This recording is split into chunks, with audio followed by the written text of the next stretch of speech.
नमस्कार दोस्तों। पिछले कुछ क्लासेस के वीडियोस में हम लोगों ने कक्षा 6 का कक्षा 6ठी का सामाजिक विज्ञान को पढ़ा था और उस किताब का नाम था समाज का अध्ययन, भारत और उसके आगे।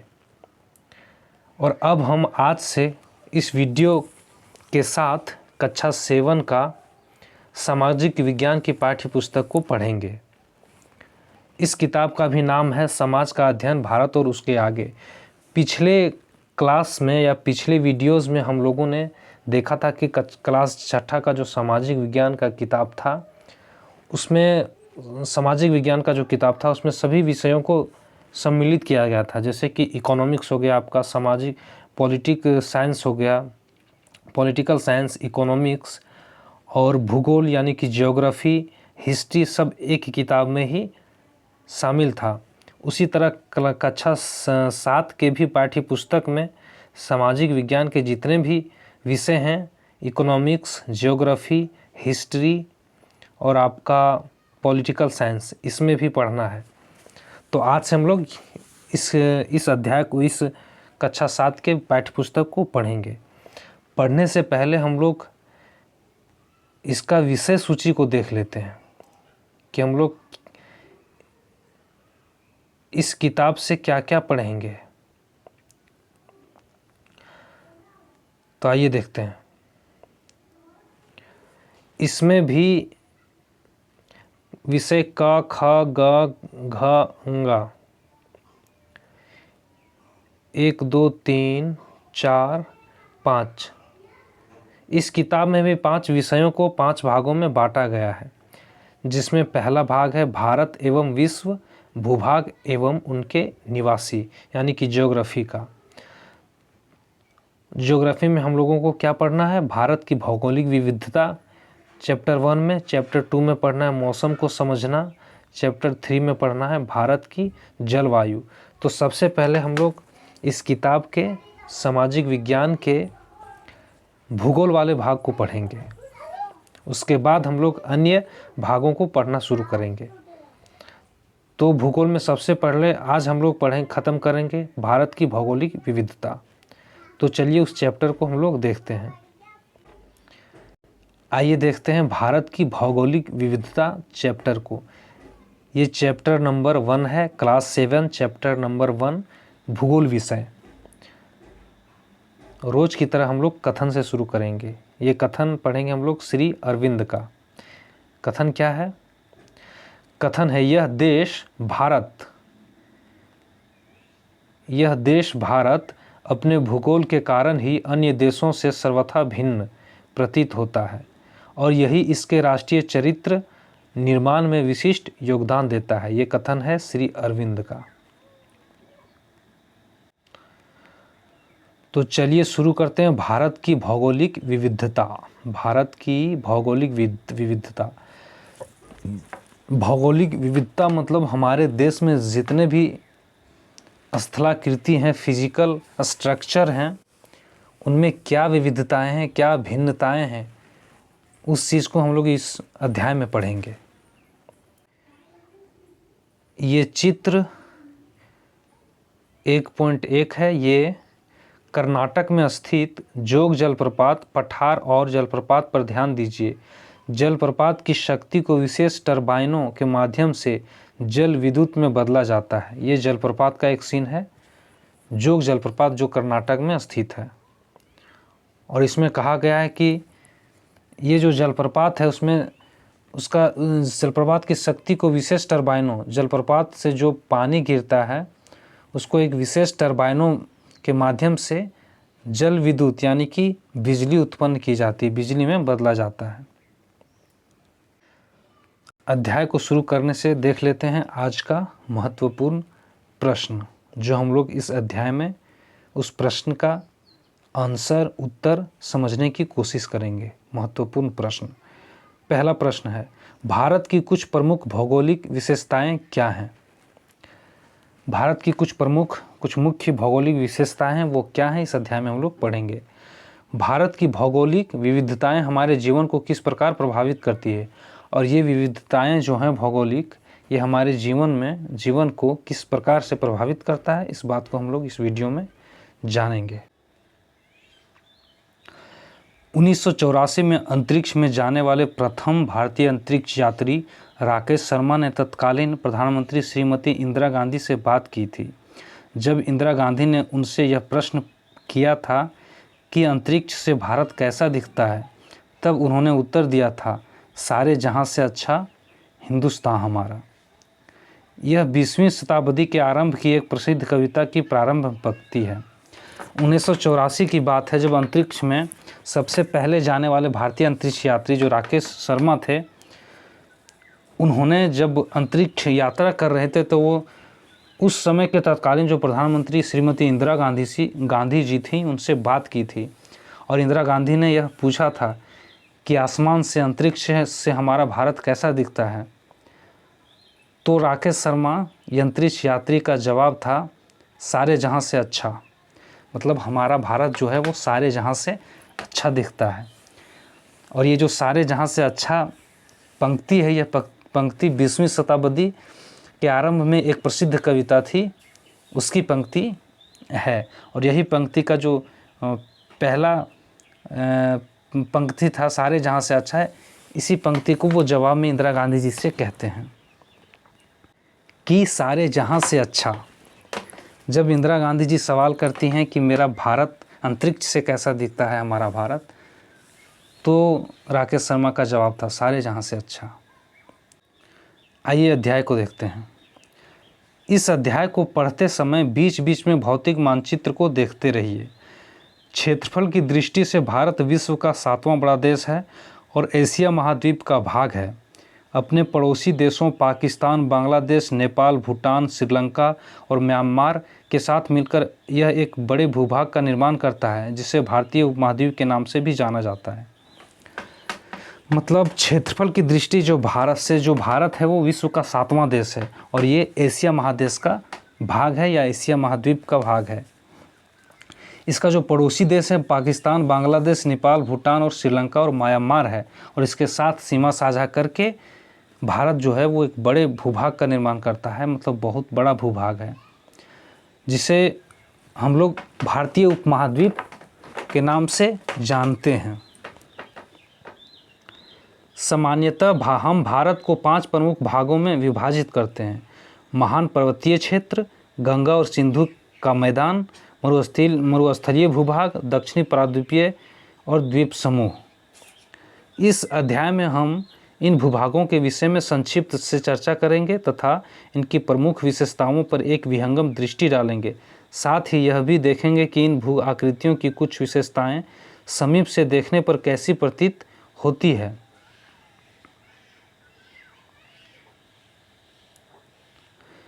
अभी इन सभी बिंदुओं का विस्तार पूर्वक वर्णन कठिन है, क्योंकि भारत एक विशाल तथा अत्यंत विविधतापूर्ण देश है। इसका अनुभव शीघ्र ही आपको होगा।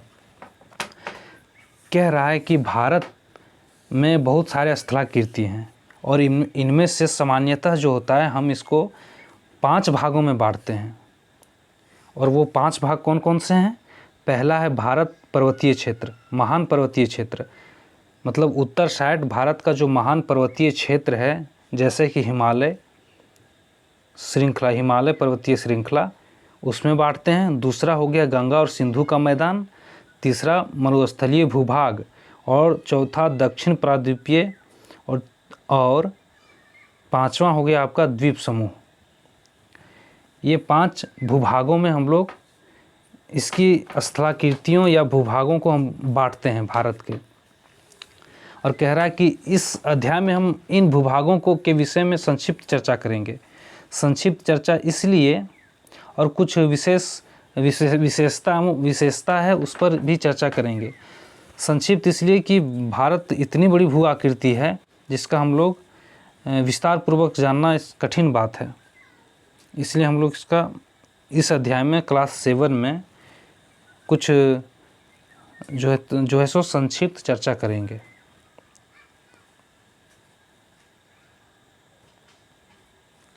हिमालय पर्वत श्रृंखला उत्तर दिशा में एक प्राकृतिक प्राचीर के रूप में खड़ी है। हिमालय जो पर्वत श्रृंखला है वो भारत के उत्तर दिशा में एक प्राकृतिक प्राचीर के रूप में खड़ी है, जबकि थार मरुस्थल और जो मरुस्थल है वो अरब सागर भारत की पश्चिमी सीमा बनाते हैं, और मरुस्थल जो है वो अरब सागर में भारत की पश्चिमी सीमा बनाता है। दक्षिण में हिंद महासागर है और पूर्व में बंगाल की खाड़ी एक प्राकृतिक सीमा के रूप में उपस्थित है। ये भौगोलिक विशेषताएं भारत और महाद्वीप के अन्य भागों के मध्य विभाजक की भूमिका निभाने के साथ साथ भारत की जलवायु, संस्कृति और इतिहास को आकार देने में भी महत्वपूर्ण भूमिका निभाती है। आगे देखते हैं। आइए हम भारत के उत्तर में स्थित हिमालय से लेकर दक्षिण में हिंद महासागर के द्वीपों तक और फिर पूर्व की ओर एक साथ यात्रा करें। मानचित्र पर विभिन्न रंग हमें पहले से ही भौगोलिक विविधता का आभास कराते हैं। मानचित्र की संकेत सूची से स्वयं को परिचित कीजिए और देखिए कि किस प्रकार विभिन्न रंग पृथ्वी की अलग अलग ऊंचाई को दर्शाते हैं। सभी भूभागों को हम लोग पढ़ेंगे। उसमें से सबसे पहले हम लोग पढ़ते हैं हिमालय पर्वत श्रृंखला क्या है। आइए देखते हैं। मानचित्र पर हिमालय पर्वत श्रृंखला की लंबाई को देखिए। यह एक विशाल प्राकृतिक प्राचीर के समान प्रतीत होती है। क्या आप मानचित्र की संकेत सूची के माध्यम से हिमालय के विभिन्न स्थानों की ऊंचाई का अनुमान लगा सकते हैं? इस चित्र से हमको दिखाया गया है कि हिमालय का जो पर्वत श्रृंखला है वो कैसा है। ये देखिए यहाँ पे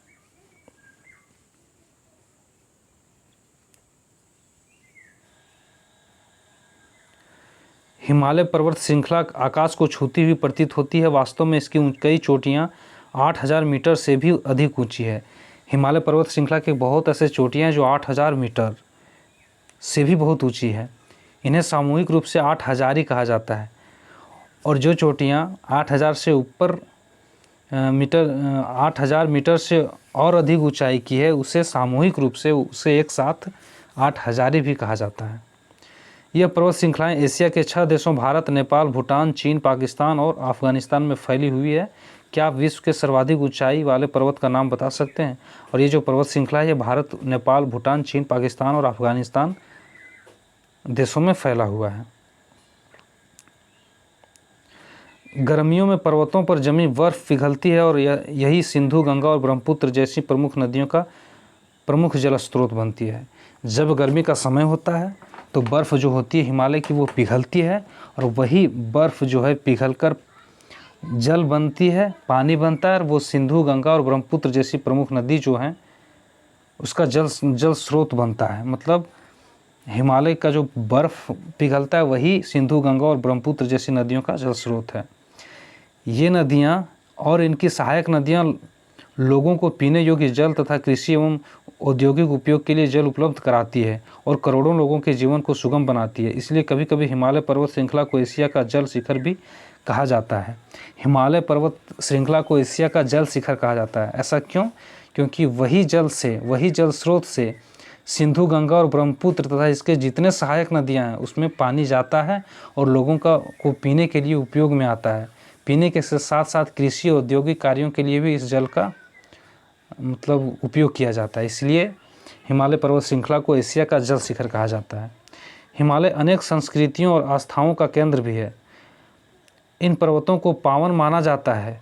यह अनेक मठों और मंदिरों का निर्माण हुआ है, जिसके कारण ये तीर्थ स्थल आज भी संपूर्ण विश्व में संतों, महात्माओं तथा अन्य आध्यात्मिक साधकों का ध्यान, अर्चना एवं साधना के लिए आकर्षित करता है। हिमालय जो पर्वत है वो उसको पावन माना जाता है, पवित्र माना जाता है और ये जो है सो बहुत सारे संस्कृतियों का ये केंद्र है एक। यहाँ पर लोग पर्यटन के तौर पर घूमने भी आते हैं पर्यटक, और यहाँ पे बहुत सारे मठ और मंदिर भी हैं जिसमें लोग तीर्थ के लिए संपूर्ण विश्व से यहाँ आते हैं। जो संत होते हैं, महात्मा होते हैं, आध्यात्मिक लोग होते हैं, वो यहाँ पे हमेशा आते रहते हैं और ये जो हिमालय है उन लोगों को आकर्षित करता है। इसे अनदेखा ना करें। भागीरथी नदी गंगा की एक प्रमुख सहायक नदी है जो उत्तराखंड में गौमुख गाय मुंह से निकलती है। यह गंगोत्री हिमनद का मुहाना है। यह हिमनद भारतीय हिमालय के सबसे बड़े हिमनदों में से एक है। इसे पवित्र माना जाता है और यह असंख्य तीर्थयात्रियों को आकर्षित करता है। गोमुख एक लोकप्रिय पहाड़ी यात्रा पथ ट्रैकिंग भी है। अगली बार जब आप गंगा देखें तो याद रखें इसकी यात्रा वहीं से आरंभ करें।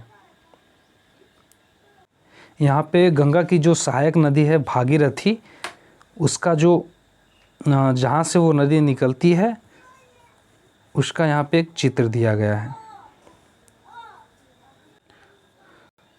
अब हम लोग जानते हैं कि आखिर हिमालय का निर्माण कैसे हुआ।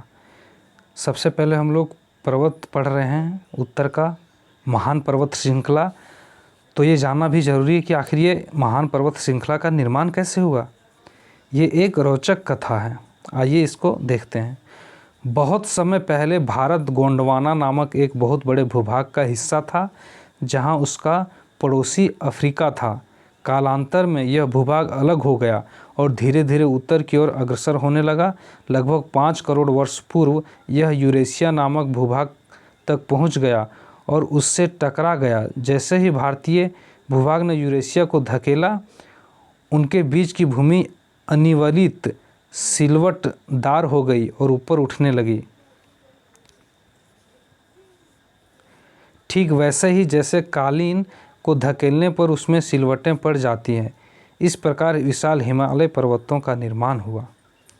बहुत ही रोचक कहानी है, हिमालय पर्वत का निर्माण कैसे हुआ। इसमें कह रहा है कि बहुत समय पहले ये जो भारत है वो गोंडवाना नामक एक बहुत बड़ा भूभाग था, उसका हिस्सा था। कौन सा? गोंडवाना नामक एक भूभाग था, उसका हिस्सा था। और गोंडवाना जो भूभाग था उसका पड़ोसी कौन था? अफ्रीका। यानी कि जहाँ पर अभी अफ्रीका है, ये जो भारत का भूखंड है ये उसी अफ्रीका का पड़ोसी था, यानी गोंडवाना लैंड का हिस्सा था। कालांतर में बहुत समय के बाद ये जो भूभाग है भारत, वो धीरे धीरे उत्तर की ओर खिसकने लगा। जिस तरह से यहाँ दिखा रहा है उत्तर की ओर, यहाँ से यहाँ गया, यहाँ से फिर यहाँ, फिर वर्तमान भारत, इस तरह उत्तर की ओर खिसकने लगा।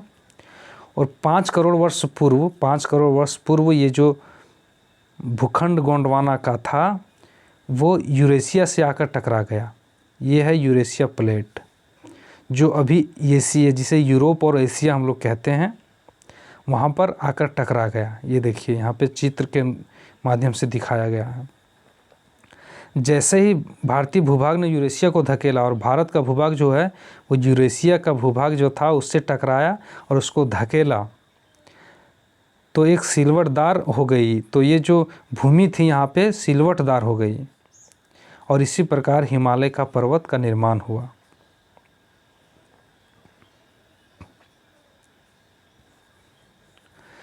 आश्चर्यजनक रूप से भारत आज भी बहुत धीमी गति से प्रतिवर्ष लगभग 5 सेंटीमीटर एशिया की ओर बढ़ रहा है, जो आपके बालों के बढ़ने की दर से बहुत धीमी है।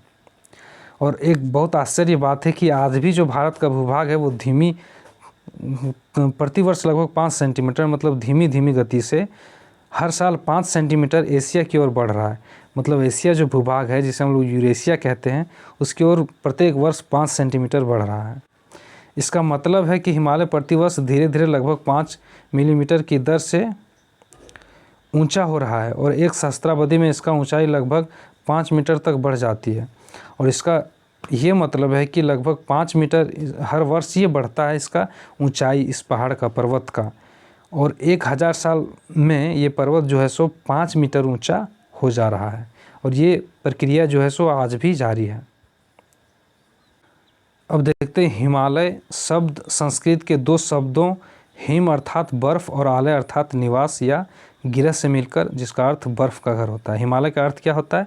हिमालय 2 शब्दों से बना है, हिम और आलय। हिम का अर्थ होता है बर्फ़, आलय का अर्थ होता है निवास स्थान यानी गिरह। तो इसका पूरा अर्थ अगर निकालें हिमालय का, तो हिम मतलब बर्फ़, आलय मतलब घर, यानी बर्फ़ का घर। अब हिमालय को 3 प्रमुख श्रेणियों में वर्गीकृत किया गया है और जो हिमालय पर्वत श्रेणी है उसको 3 प्रमुख श्रेणियों में बांटा गया है। आइए देखते हैं। पहला श्रेणी हिमाद्री है, दूसरा हिमाचल है और तीसरा शिवालिक पहाड़ियाँ हैं। शिवालिक पहाड़ियाँ, हिमाद्री यानी कि वृहद हिमालय, वृहद हिमालय पर्वत श्रृंखला सर्वाधिक ऊंची और सर्वाधिक विकट है, जहां माउंट एवरेस्ट और कंचनजुंगा जैसे गगनचुंबी पर्वत शिखर स्थित हैं।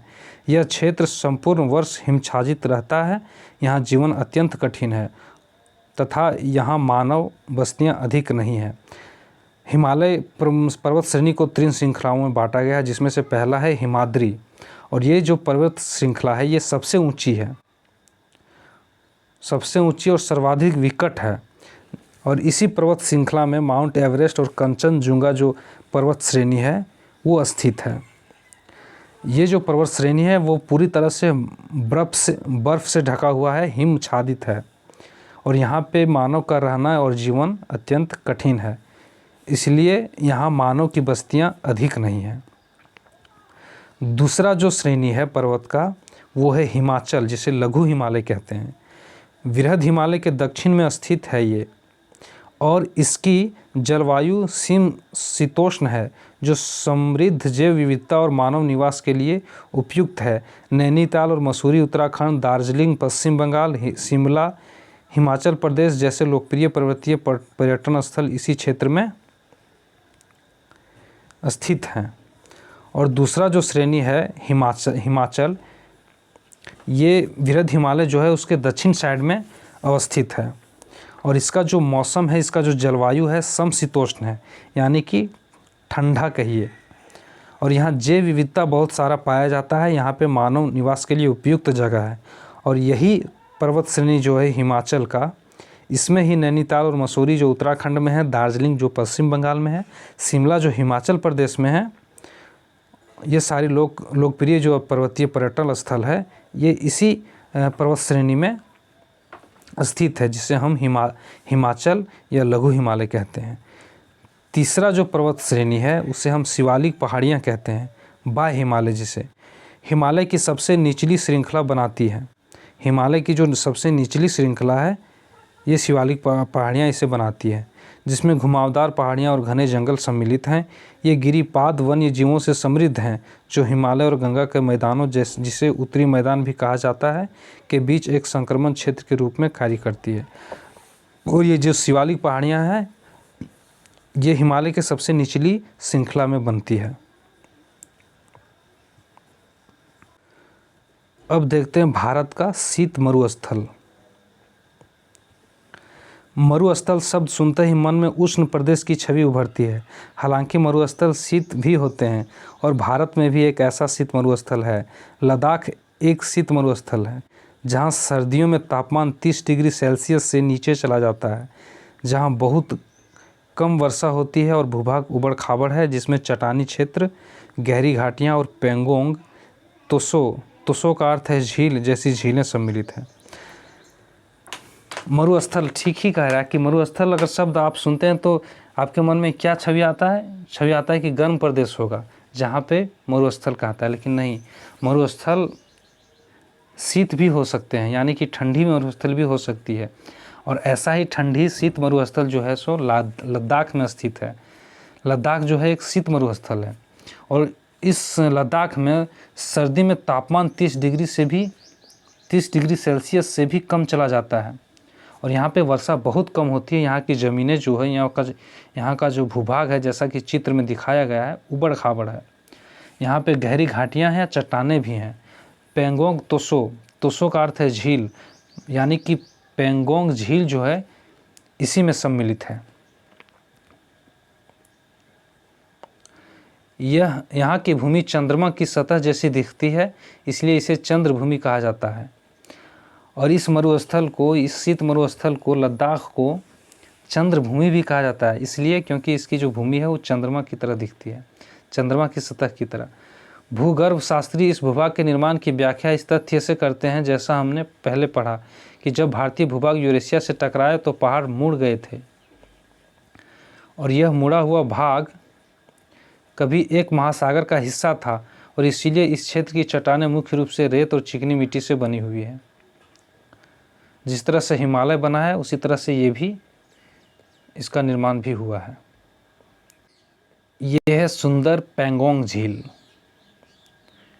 कितना सुंदर दृश्य है। लद्दाख में पेंगोंग तोसो झील खारे पानी के कारण यह अन्य झीलों से भिन्न है। इसका जो पानी है वो खारा होता है। इसके जल में खारापन आसपास के पहाड़ी क्षेत्रों से घुले खनिजों के कारण है। इसका जल में खारापन इसलिए है क्योंकि आसपास के जो पहाड़ी हैं इसमें जो खनिज घुले हैं, इसलिए इसका पानी जो है सो खारा है। समय के साथ पवन और वर्षा ने पहाड़ों का अपरदन कर इसे जिस आकार में बदल दिया उसे आप चित्र में देख सकते हैं। कठिन परिस्थितियों के होते हुए भी लद्दाख हिम तेंदुए, आइबेक्स और तिब्बती मृग जैसे अद्वितीय वन्यजीवों का घर है। लद्दाखी लोग सादा जीवन जीते हैं। यह क्षेत्र अपने प्राचीन बौद्ध मठों तथा लोसर और हेमिस महोत्सव जैसे रंग बिरंगे त्योहारों के लिए प्रसिद्ध है। लद्दाख में तेंदुए भी मिलते हैं, आइबेक्स नामक जीव मिलता है, तिब्बती मृग भी मिलता है और इनमें बहुत सारे अद्वितीय वन्यजीवों का घर है ये लद्दाख। लद्दाखी लोग सादा जीवन जीते हैं। यह क्षेत्र बहुत ही प्राचीन बौद्ध मठों तथा लोसर और हेमिस महोत्सव जैसे रंग बिरंगे त्योहारों के लिए भी प्रसिद्ध है। हम लोगों ने कंप्लीट किया पर्वत श्रृंखला, उत्तरी पर्वत श्रृंखला या महान पर्वत श्रेणी भी कहते हैं। आज के क्लास को हम लोग यहीं समाप्त करते हैं। अगले क्लास में इसी अध्याय का पार्ट 2 लेकर आएंगे, जिसमें हम गंगा के मैदान को पढ़ेंगे, यानी कि भूभाग के अन्य भागों को पढ़ेंगे, जो अगले आने वाले क्लास में होगा। आज की क्लास को यहीं समाप्त करते हैं। धन्यवाद।